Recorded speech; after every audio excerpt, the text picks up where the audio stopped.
Bienvenidos a Kaiser Report. Soy Max Kaiser.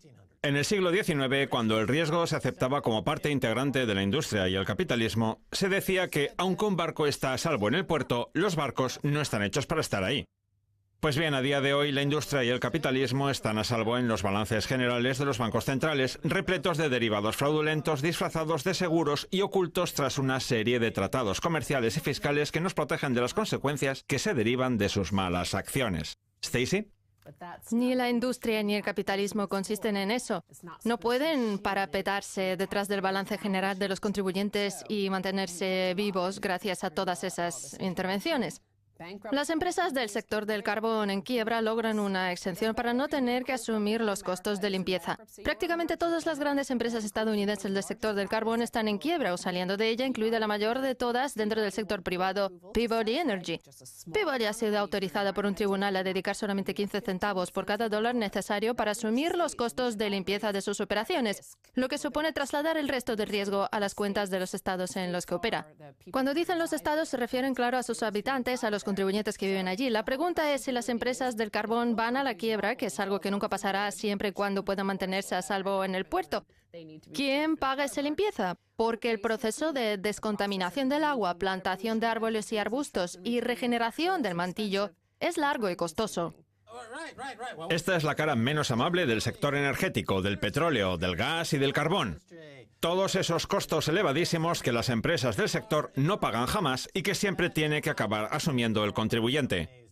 Por eso decimos que esas empresas nunca resultan rentables y jamás generan un flujo de caja positivo, porque no incluyen los costos medioambientales en su propio balance general, sino que esos costos acaban siempre en las cuentas públicas o en las del Banco Central mientras la contaminación continúa. La contaminación pasa de afectar a la tierra, al aire y al agua a afectar al riesgo. La contaminación del riesgo se acumula en el balance general de los bancos centrales como si de un amasijo de hierro se tratara, en lugar de encontrarse en las cuentas de la empresa en cuestión, que es donde debería estar. Y no deja de crecer, como el monstruo de Frankenstein. Es como un alimento que lleva 6 meses en el frigorífico y que se ha puesto verde y lleno de moho. Lo que pasa es que los bancos centrales quieren que nos lo comamos, tragándonos una depresión asquerosa y pesadillesca. Según la noticia, no estaba previsto que las cosas fueran así. Los estados no tenían previsto encontrarse ante esta situación. En los años 70, tras décadas en que las compañías en quiebra abandonaban las minas y más cuando éstas se cerraban, el Congreso obligó a las empresas a comprar bonos y a garantizar el 100% del dinero correspondiente al daño medioambiental. Pero muchos estados hicieron excepciones. Las empresas con una situación financiera pujante podían emitir autobonos y utilizar sus propios activos como garantía. Una práctica, la de los autobonos, que ha funcionado en los 37 años que llevamos de tendencia alcista en el mercado de deuda y en el mercado bursátil. Pero ahora resulta que esos autobonos tampoco es que funcionaran tan bien. En efecto, si recuerdas, los bancos islandeses compraban sus propias acciones y se concedían primas basadas en opciones. Unas opciones basadas a su vez en el precio de unas acciones que evidentemente no dejaban de subir porque las compraban ellos mismos. Y a nadie le pareció que estuviera mal. Eso de permitir a las grandes empresas que se inventen estrategias financieras que cumplan con la normativa pone en entredicho la necesidad de que exista esa normativa. O se tiene una normativa o no. Los anarcocapitalistas son de la opinión de que la normativa no es necesaria, pero ya hemos visto lo que pasa cuando se deja a las empresas operar a su libre albedrío, que su comportamiento no invita precisamente al autogobierno. Cualquiera que entienda un poco de economía conductual sabe que si a un perro se le dan 20 kilos de comida, se la comerá toda hasta empacharse. Sí, pero no olvidemos que esta medida ha sido aprobada por un tribunal y por un gobierno al que elige el pueblo democráticamente para gobernar el Las empresas que compran sus propias acciones y emiten esos autobonos son como un narcisista que no deja de hacerse autofotos y el ciudadano de a pie no tiene forma de evitarlo porque esas empresas que recompran sus propias acciones luego van y se las regalan a los gobernadores, los lobistas y los jueces.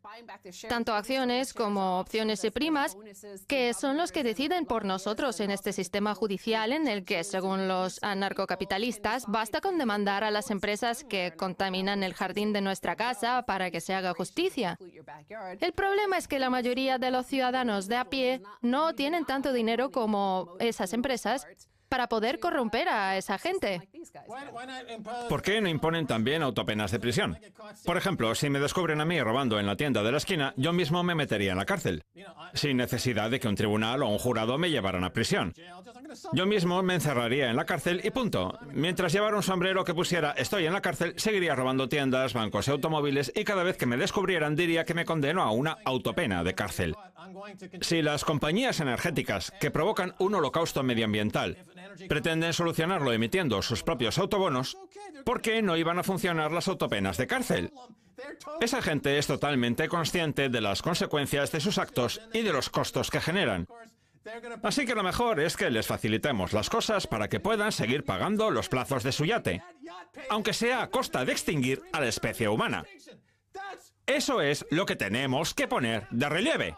Hablando de riesgos, el sector de los seguros es supuestamente un experto a la hora de monetizar y cuantificar el riesgo de entre sus asegurados. Pues bien, parece que con lo de Obamacare no han hecho las cosas demasiado bien. Ya que hablamos de pagar yates a plazos, yo crecí en las cercanías de Hartford, en Connecticut, donde no dejaba de ver las casas de 40 millones de dólares que se compraban los ejecutivos de estas compañías de seguros, cuyo papel se limitaba al de hacer de intermediario entre médico y paciente. De hecho, yo nunca he entendido cómo se le pueden pagar 40 o 50 millones a una persona por hacer simplemente de intermediario con el médico. Pero bueno, si eso es lo que quiere la gente, ahí lo tienen. Ahora bien, la salida de las aseguradoras del programa Obamacare provoca que las opciones, ya de por sí escasas, pasen a ser inexistentes. La noticia habla del caso concreto del condado de Pinal, en Arizona. Vamos a ver qué nos cuenta. El condado, situado al sudeste de Phoenix y con una población de 400.000 habitantes, no cuenta con una sola aseguradora de salud que vaya a ofrecer cobertura el año que viene en el marco de los distintos planes que ofrece la plataforma de la Ley de Protección al Paciente y Cuidado de la Salud, en la que los estadounidenses pueden adquirir el seguro médico que la ley les obliga a tener. Con la inminente salida de las principales compañías como Aetna, United Health Group o Humana, el condado de Pinal se convierte en uno de los muchos territorios del país en los que los estadounidenses dispondrán de muy pocas opciones y en algunos casos de ninguna a la hora de elegir cobertura sanitaria. Recuerda que la ley obliga a tener un seguro que proporcione cobertura sanitaria y si no hay opciones disponibles, ¿qué hacemos? El sector de los seguros de salud debería ser lo más eficiente posible porque, al igual que la educación, se trata de un servicio imprescindible para los miembros de la sociedad si queremos que sean productivos y hagan crecer el PBI. Un servicio público como la sanidad no puede verse cooptado por estos cleptócratas rentistas del sector.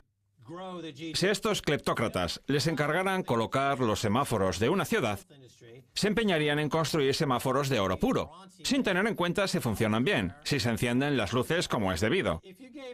Todos los semáforos estarían hechos de oro, un oro que ellos mismos nos venderían y que posteriormente se quedarían en su propio balance general para poder apalancarse y que su empresa pidiera prestado un dinero con el que pagarse grandes primas y extraer toda la riqueza.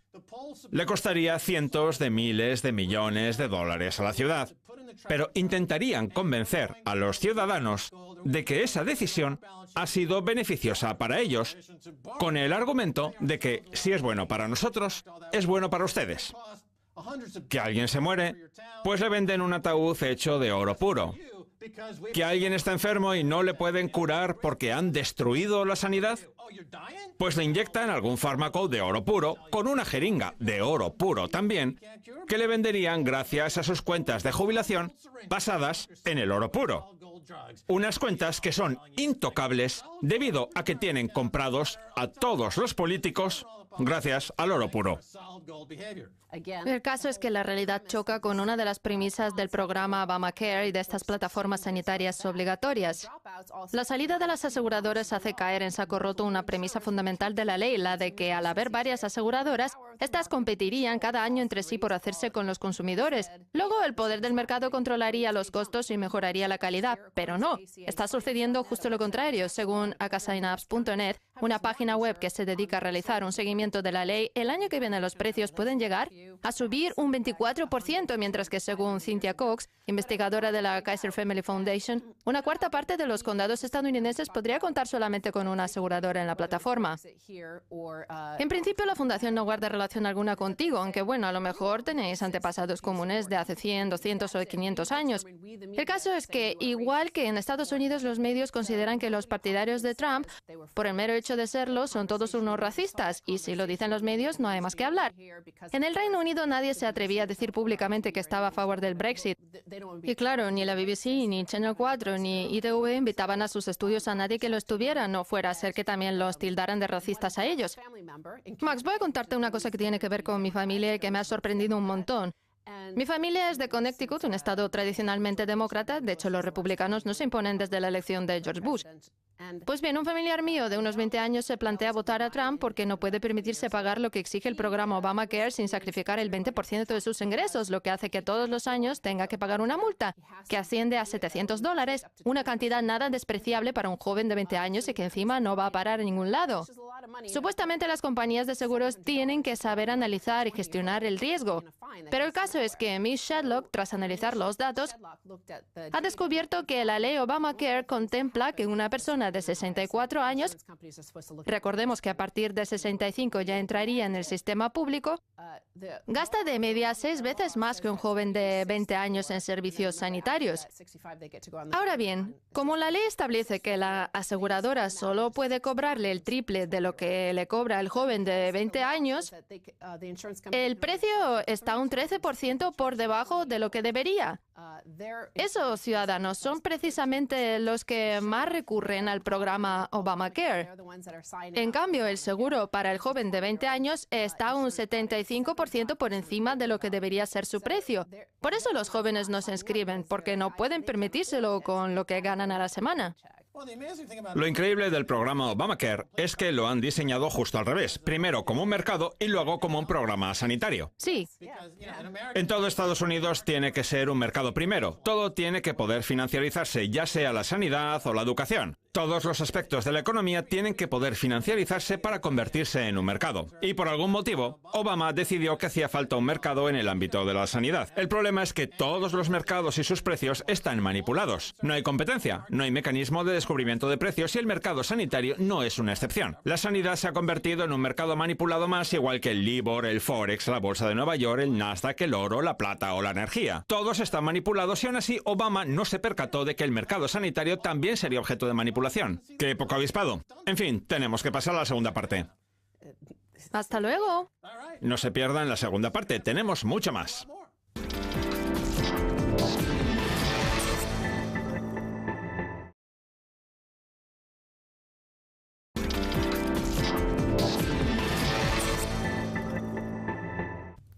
Hola, soy Max Kaiser. Bienvenidos de nuevo a Kaiser Report. Vamos a seguir hablando de la criptonovela que tenemos ahora mismo en el mundo de las criptodivisas, especialmente tras el drama de Ethereum. Me acompañan Simon Dixon, Bank to the Future, y Stacy. Simon, vamos a continuar donde lo dejábamos el otro día, el drama de Ethereum. Para poner un poco las cosas en contexto, lo que ocurrió fue que se produjo una fractura, una división, ¿no es así? Sí, tras el ataque de un hacker, se produjo una fractura entre las dos versiones de Ethereum. La cuestión era si había que indemnizar a los inversores por el dinero que se robó a través de ese nuevo fondo de capital de riesgo, la DAO, construido bajo la premisa de el código es la ley, o no. Sí, uno de los argumentos que se esgrimían antes del robo o del empleo legítimo de ese contrato inteligente según cómo se mire, era que no se había realizado una auditoría, que es algo que los fondos de capital de riesgo sí que suelen hacer. Para la primera versión de Ethereum, Ethereum Classic, el código es la ley, pero para la nueva versión lo es siempre que no concurran circunstancias excepcionales. Una de las críticas que he leído sobre el desastre de Ethereum, el robo y la respuesta que se le dio fue que, según los abogados especializados en el sector, a la hora de construir la DAO no se estableció ninguna jurisdicción. Max ya ha contado muchas veces que los bancos disponen de su propio tribunal de arbitraje, que es al que el cliente ha de dirigirse si tiene un conflicto con la entidad. O si el caso es más grave, puede demandar a un banco como JP Morgan ante un tribunal estadounidense. Esa es la jurisdicción. El problema es que con Ethereum no había jurisdicción, ni siquiera un tribunal de arbitraje. Por tanto, toda la legislación la establecía la propia DAO. Ahora hay quien dice que la Comisión de Bolsa y Valores de Estados Unidos se ha puesto en contacto con algunos miembros del sector de las criptodivisas para preguntarles por la DAO, por lo que podrían estar planteándose la posibilidad de construir una jurisdicción, seguramente con el Departamento de Justicia estadounidense. Sí, es un ejemplo perfecto de que la ley no estaba preparada para la innovación. La gente invierte a través de fondos y capital porque eso le da algo de protección y esa protección no necesita innovación. Entonces, a lo mejor la DAO es una forma de respuesta más ingenua. Bueno, yo estoy convencido de que los contratos inteligentes tienen su utilidad. Seguro que en un futuro JP Morgan escribe permutas y contratos de futuros atendiendo a ese modelo. De hecho, Reggie Middleton está desarrollando una tecnología que permite hacer algo parecido entre particulares. Por tanto, los contratos inteligentes son una tecnología interesante. Lo único es que en el caso de los fondos de capital de riesgo han demostrado ser un auténtico fracaso. De acuerdo. Otro capítulo absurdo de esta disparatada criptonovela a la que llevamos asistiendo en los últimos meses ha sido el de Bitfinex, una empresa con sede en Hong Kong. Cuéntenos a qué se dedicaban y qué pasó con ese robo que sufrieron por valor de 70 millones de dólares en bitcoins. Explíquenos por qué la respuesta que dieron fue tan original. Y díganos si podría aplicarse a un sector tan necesitado de innovación como es el bancario. La verdad es que cada episodio nos enseña una nueva lección. Por cierto, antes de nada, han de saber que nosotros colaboramos con Bitfinex a través de un plan de recuperación dirigido a su plantilla. Es algo que me gustaría aclarar para que no haya dudas. El caso es que por relacionar la historia con ese debate sobre si el código es la ley, siempre que se publica un código, ese código contiene algún error. Y ese error permite que pueda hackearse a gran escala, que es justo lo que le pasó a Bitfinex. Bitfinex contaba en su plataforma con una configuración que en principio parecía ser segura, pero que debía de tener algún tipo de fallo, porque permitió que un hacker robara una serie de fondos de los propios clientes por valor de entre 70 y 80 millones de dólares en bitcoins.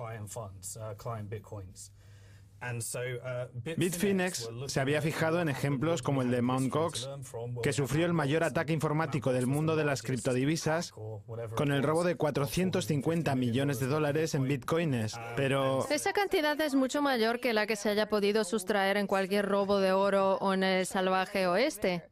sí, lo que hizo Bitfinex fue tratar de dar una respuesta rápida con el fin de indemnizar a los inversores en lugar de dejarlo todo en manos de los liquidadores y del proceso de arbitraje. Porque en el caso de Mt. Gox, por ejemplo, no se indemnizó a nadie, los abogados ganaron un montón de dinero y al final no se sabe muy bien qué han hecho con él. Bitfinex no solo se dedicaba al intercambio de bitcoins, sino también a los préstamos marginales con esta criptodivisa, lo que significa que la entidad prestaba dólares y bitcoins a aquellos que deseaban adquirir una posición corta o larga sobre el bitcoin. O sea que tenían una base de capital bastante grande con la que trabajar. Los documentos oficiales aún están por publicarse, pero en un primer cálculo determinaron que se había perdido el 36% de los dólares y bitcoins de los clientes. ¿Y qué fue lo que hicieron entonces? Pues considerar esa pérdida como una deuda, reanudar la actividad y dar con la forma de saldarla para poder indemnizar a las víctimas del hackeo. Para ello crearon unas nuevas fichas denominadas BFX, cada una de las cuales representaba un dólar robado a las víctimas. Y esas BFX empezaron a cotizar en el mercado abierto. Es decir, que Bitfinex creó una herramienta basada en la cadena de bloques que representara la cantidad robada, de forma que los clientes pudieran verla claramente y que se pudiera operar con esas fichas en el mercado abierto. Pues bien, resulta que el valor de esas fichas cayó rápidamente de $1 a 30 centavos, lo que permitió que la gente se pusiera a especular sobre la cantidad que recuperaría Bitfinex. Los inversores empezaron a adquirir esa ficha representativa de $1 de deuda al precio de 30 centavos. Y si Bitfinex se recupera, es posible que esas fichas puedan volver a valer ese dólar. Esa es una de las múltiples posibilidades que se abren con estas fichas. Existía un riesgo sistémico en aquellos que operaban con el Bitcoin, aunque conviene recalcar que el Bitcoin no fue atacado y sigue funcionando perfectamente, dado que se trata de un protocolo y una divisa con un riesgo de contraparte nulo. Lo que pasa es que para cambiar esos bitcoins por dólares había que recurrir a una plataforma como Bitfinex, que también ha desarrollado productos derivados hasta convertirse en lo que es a día de hoy, la plataforma más exitosa del mundo de las criptodivisas. De acuerdo. Resulta bastante llamativo que los creadores de criptodivisas dieran rápidamente con una respuesta, algo que contrasta radicalmente con lo sucedido con Mt. Gox, que se encuentra inmersa en una batalla legal repleta de abogados, litigios, etc., que dará que hablar durante mucho tiempo. El personal de Bitfinex aprovechó sus conocimientos tecnológicos en materia de criptodivisas para desarrollar una divisa que permitiera seguir operando. No recurrieron al capítulo 11 o al capítulo 7, sino que crearon una divisa puente con la que la gente podría especular. Así pues, la pregunta que se plantea ahora es, ¿ha alcanzado el mundo de las criptodivisas ese punto en el que la gente ya ha consolidado sus conocimientos? ¿Ha tomado conciencia de los problemas y podría lograr separarse de ese sistema financiero mundial que tan arraigado tenemos para crear uno nuevo gracias a esos nuevos conocimientos? ¿Es posible que hayamos llegado ya a ese punto? No hemos llegado aún, pero vamos camino de ello. Hay mucha gente que opera en el mercado de las criptodivisas que no tiene nada que ver con los productos financieros tradicionales y que se gasta sus bitcoins en cualquier parte con su tarjeta de débito o que desarrolla productos financieros asociados. Miren, todo esto nos enseña una lección. Ethereum es un gran ejemplo de lo que podría haberle pasado al Bitcoin si el Bitcoin hubiera respondido al debate sobre el tamaño del bloque en lugar de desarrollar herramientas privadas como las de Kim.com,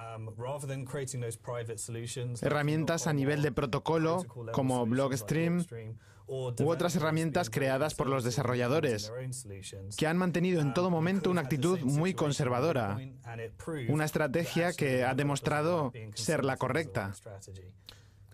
Estupendo. ¿Y qué lección puede enseñarle lo que ha pasado con Bitfinex al sistema financiero? Porque cuando se robaron esas enormes cantidades de capital del sistema financiero por medio de todos esos derivados fraudulentos, los bancos centrales rescataron a un sector concreto de la economía, a los bancos. Sin embargo, Bitfinex respondió a esas enormes pérdidas socializándolas. Incluso aquellos titulares que no tenían bitcoins, sino litecoins o simplemente dólares, vieron cómo perdían una parte de su dinero, que es lo que habría dictaminado cualquier tribunal especializado en quiebras. ¿Qué tipo de lección les enseña la creación de esa ficha a los bancos como JP Morgan, Goldman Sachs, RBS, Barclays? Lo que hizo Bitfinex puede compararse con una recapitalización interna de los fondos de los ahorristas como la que se produjo en Chipre en un momento de crisis. Lo que pasa es que además de esa recapitalización interna, Bitfinex creó un activo basado en la cadena de bloques que representaría la deuda que ellos calcularon y eso permitió que al cabo de una semana la plataforma hubiera reiniciado su actividad sin tener que pagar enormes cantidades de dinero a arbitradores, liquidadores, etc. O sea, que hicieron una recapitalización interna de los fondos de los ahorristas, pero también les dieron la posibilidad de ser partícipes de la futura recuperación, que es algo que jamás han hecho los bancos rescatados. Eso es. Y tampoco acudieron inmediatamente al gobierno porque no hay prestamistas de última instancia, no hay rescatadores gubernamentales, no hay impuestos sobre seguros de depósitos. Por eso recurrieron inmediatamente a lo que son herramientas de mercado. Ahora mismo, por ejemplo, Bank to the Future está estudiando cómo cambiar esas fichas BFX por capital a su valor nominal, de forma que los clientes puedan tener una participación de capital en la empresa si siguen creyendo en ella. Si ya no creen, o bien pueden acudir al mercado, venderla a un precio reducido y asumir la pérdida, o bien esperar a que otros sí que la conviertan en capital, de forma que cuantas más fichas se conviertan, menos deuda quedará, y más posibilidades habrá de que esa deuda se salde íntegramente. Permítame que la interrumpa. Hace poco me envió usted un mensaje en el que se mostraba entusiasmado con el interés que está manifestando el Banco Central de Canadá en las criptodivisas. De hecho, ha llegado a emitir la suya propia, cosa que también se plantea el Banco de Inglaterra. Nos queda un minuto más o menos. Cuéntenos brevemente las últimas novedades. Hay un total de 6 bancos centrales, incluido el de Canadá, que ha lanzado un producto perfectamente utilizable, que han empezado a emitir sus propias divisas digitales. Estas divisas consisten en una cartera que se instala en el teléfono móvil y que permite cambiar los depósitos bancarios por este dinero creado por el Banco Central. Desde el punto de vista económico, lo que se hace con eso es sacar el dinero de los depósitos bancarios y cambiarlo por dinero del Banco Central en una nueva forma de oferta monetaria que sustituye y extingue el dinero de los bancos. ¿Puede ser que los bancos centrales estén tomando estas medidas en previsión de que los bancos puedan estar en peligro? Solo se me ocurren 2 razones. La primera es que esta práctica tenga que ver con la guerra contra el dinero en efectivo y su lucha denodada por vigilar todas las transacciones. Y la segunda es que quieran poner en marcha un plan que cubra el riesgo sistémico de la banca, de forma que si todo el mundo cambia el dinero de sus depósitos por dinero del Banco Central, los bancos irían a la quiebra, pero se indemnizaría a los clientes con ese dinero del Banco Central. ¿Y ustedes ya han utilizado ese producto? Sí, ya que están en funcionamiento, hemos decidido utilizarlo. Estupendo. Simon Dixon, muchas gracias por haber estado en Kaiser Report. Gracias a usted. Esto es todo por hoy en Kaiser Report. Somos Max Kaiser, este es Herbert. Quiero dar las gracias a nuestro invitado Simon Dixon de banktothefuture.com.